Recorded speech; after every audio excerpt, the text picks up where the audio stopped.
you know what, take this whole video, chop it up, and you can make a, you know, a YouTube poop out of me. I can say whatever the hell you want. Okay. Graham Hancock is, well, a bae.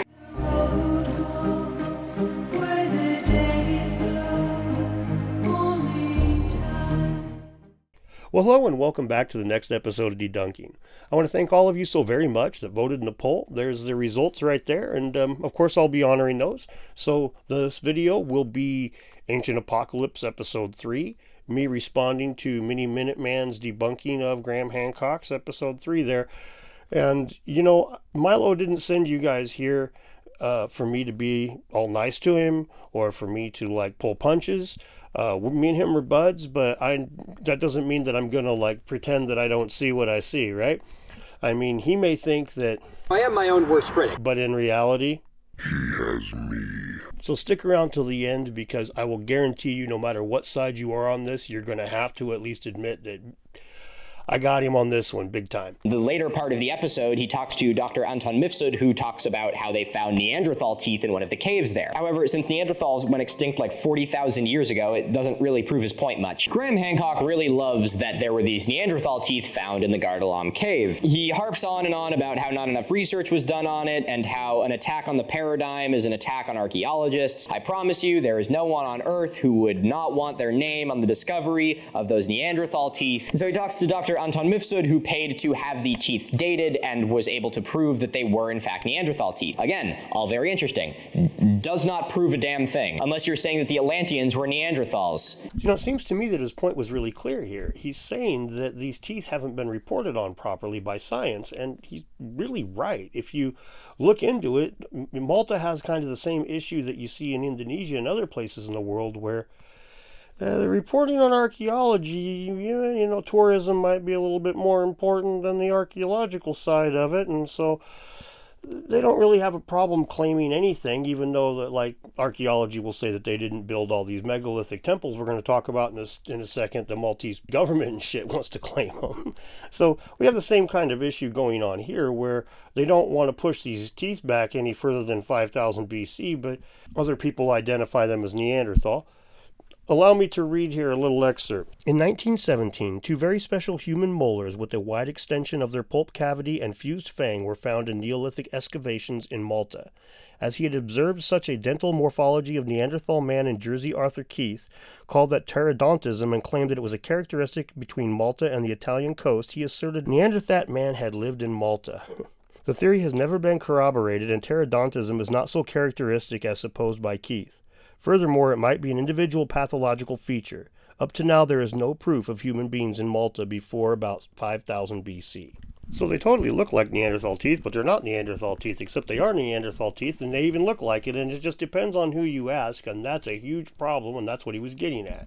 Like I said, there's a lot of tourism, a lot of nationalism on the island. I mean, if you look online, it's kind of hilarious. They're like, oh yeah, Paul was on Malta. It says so in the Bible. Totally, he was here. Yeah, Homer's Iliad. Yeah, those guys showed up too. Oh yeah, the shit off the coast. It's like it's way out there. You should go check it out. Come visit Malta. That's basically all they get at with all that stuff.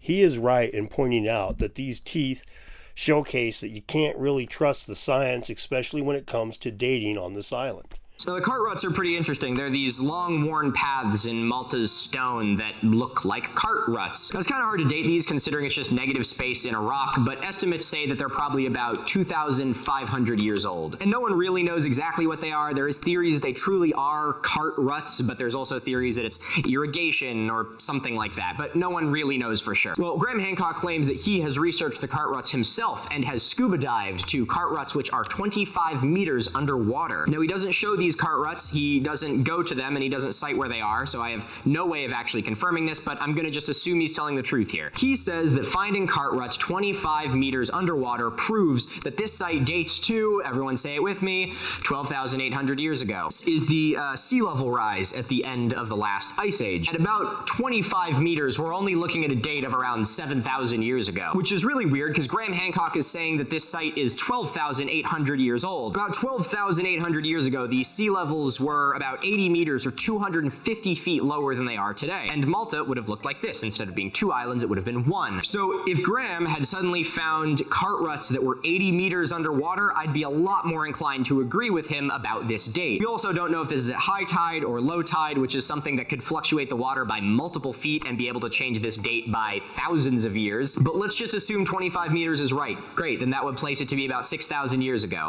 And Malta would look like that, by the way. So let's take a look at this map real quick.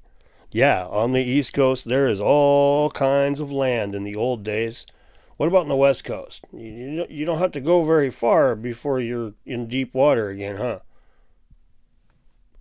Wasn't you saying something about you don't know because Hancock didn't say where he dove to see that? So you're just going to kind of have to assume the worst in order to assume that...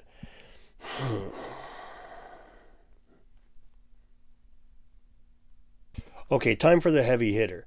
Now, a lot of you have been commenting and arguing with me in the comment sections, which again is great, and a lot of you have seen these arguments, and one of the things that I repeatedly feel like I end up saying is, you guys don't feel like you know what you're talking about here. And I'm not trying to be a dick.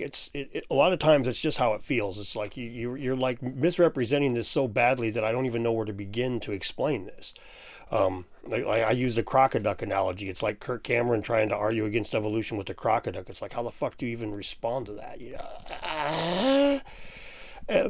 You'll hear like Graham Hancock and a lot of all these other people will say that like archaeologists don't get archaeoastronomy. And I'm going to show you this in the very, very real way right here, right now. All right, so I'm going to give my boy here plenty of rope, and then I'm going to tighten it the fuck up. Hancock works with Lenny Regic, who studied the directions and orientations of Malta's temples. But you know how I told you that there's like 19 other temples on Malta that are sort of similar to Menidra and to Gigantea? Well, the theory is that every single one of them is oriented towards the star Sirius. And they back this up by saying that every time Sirius would wander across the sky, they would build a new temple and have the doorway facing at where Sirius would rise, which is why almost all the temples on Malta are facing the same direction with mild inconsistencies in the way that the doorway faces. All of these temples being built to be oriented towards Sirius, and that's how they're going to date the temples. So how do they go on to support that all of these temples were built around the same time? Well, they take their theory that they all point towards Sirius, they look at where Sirius was in the sky, boom, what do you know? All the temples were built before 12,800 years ago. I've been waiting for this one because this is a really fun debunk. This is a really fun debunk. So the theory is that all of these temples have their doorways facing towards Sirius. And then every time Sirius would wander across the sky a little bit, they would build a new temple and have that doorway facing towards Sirius. But what you'll notice is that all of the doorways face in pretty much the same direction. And if we do a little map of Malta here, all of the doorways face more or less in this direction at like slight variations in angle. Okay, so what else happens in that direction? Let's, I don't know, throw some spitballs out there. Any suggestions from the class? What's that? The sun? Wow, that's a phenomenal idea. You're really going somewhere, kid. But not only can I semi-prove or at least support this theory, I can also absolutely dunk on the star theory. This is the sun. This is a star. This is a doorway. What do all three of these things have in common? They are all things that Graham Hancock has a loose understanding of. If I was building a temple, and I had a doorway that was big enough for a grown-ass man to walk through, I don't really know how precise I would be able to be with aiming the doorway at a particular star in the sky, especially when that star doesn't even really cast that much light. It's mostly just a glowing dot. However, the sun is, you know, dummy bright, and so being able to have this massive open doorway that is pointing more or less in the direction of the sun and allowing all that light to flood through would be the most important thing you could have. And tangential to that is, how would you even orient a doorway towards a star? Like, it is a pinprick in the sky that's constantly moving. Let's say, hypothetically, these temples, instead of having a giant doorway, had a massive stone block that they had managed to bore a hole through. And the theory was that if you look through this hole at a certain time, you know, summer solstice, winter solstice, whatever, you would be able to see Sirius through it. Now that I could get behind, because that is very precise. It is meant to line up with the star. But you can't use that argument when you're talking about something that's as big as a frickin' doorway. It's just a really painfully weak argument. Okay, let's just get into this.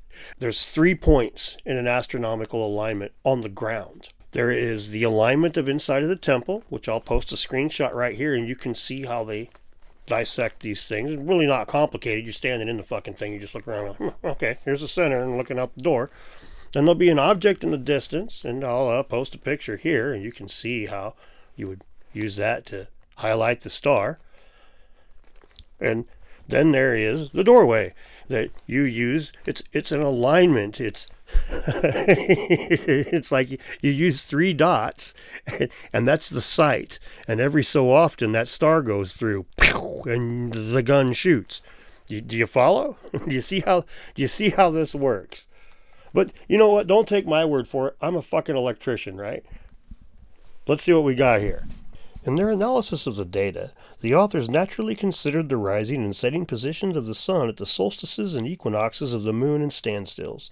But they also accepted in detail the verdict of archaeologists not only as to the sequence in which the temples were constructed, but also as to the actual dates. And it was against that background of these dates that they studied the stellar risings and settings, the positions of which change as a result of the precession of the Earth's axis. They found that one axis of the triple temple at Mandjaro, figure 3, faced exactly towards the equinox sunrise, but commendably they declined to accept this as anything more than chance coincidence unless and until additional evidence was forthcoming. They adopted a similarly skeptical attitude to other tempting possibilities. Of these, the most promising was perhaps the alignment of a number of temples towards the rising or setting positions of the bright stars Alpha Centauri and Beta Centauri when the precessional changes in these positions were taken into account. This interpretation placed the construction of the temples into what archaeologists considered the correct sequence, but did not get dates of sufficient accuracy to satisfy the authors, who concluded one cannot be confident this alignment was intended by the builders. At the end of the paper, when they are determining what their findings are, they determined that Y Crucius is the star that Giganta is pointed at, is aligned towards, I should say, correct? I hope I'm saying the name of the star right. Now, our suggestion, which in the present state of knowledge it can be nothing more, is that the temples were intended to face those stars, accounts well for the surprising construction. They figured the temples were facing stars. They did not figure the temples were aligned towards the sun. They figured that they were intended to face these stars. Who wrote this crazy-ass paper? Science history publication provided by the NASA Astrophysics Data System by G.F. Serio, M. Hoskin, and F. Ventura, and it's hosted on harvard.edu. That whole door shenanigans does not do anything at all to debunk that hypothesis. As a matter of fact, it just shows a blatant ignorance of how they go around doing this stuff. I wasn't able to confirm whether or not her hypothesis is correct about Sirius being the target point of all of these different temples. But the people that I just showed you that were doing that study in 1992, as I showed you, they said that they weren't looking at that time period. They were looking at the time that the archaeologists said they should be. Unfortunately, she's got one video that I can find talking about this, and it's one of those conference things, and she's trying to sell a book, so she never dumps the real meat of the data. A fucking hour and a half of my life wasted. And I don't really want to buy her book, but I'm probably going to, just so that I can see this shit. Eventually I'm going to have to learn how to use that dang star software too, because I see like so many different takes on this stuff anymore that I just want to figure it out my damn self. So, and that's going to do it for this episode of DeDunking. Thank you very much for watching this far. Don't forget to like and subscribe and do all those other fancy things. I've got some social media links that I'm starting to put down there, and I'm working on getting a Discord set up. I'm a little old, so some of these things, it's a little bit overwhelming. Again, single parent, so I'm just trying to juggle all this together, but we're making it happen, and I appreciate the support so far. So keep clicking buttons and sharing with your friends and all that happy crap, and then we'll do this again in the near future. Have a good day. This is what evolutionists have been searching for hundreds of years. All right? And if you find one of these, you could become rich and famous. So here's some transitional forms. This is called the crocodile.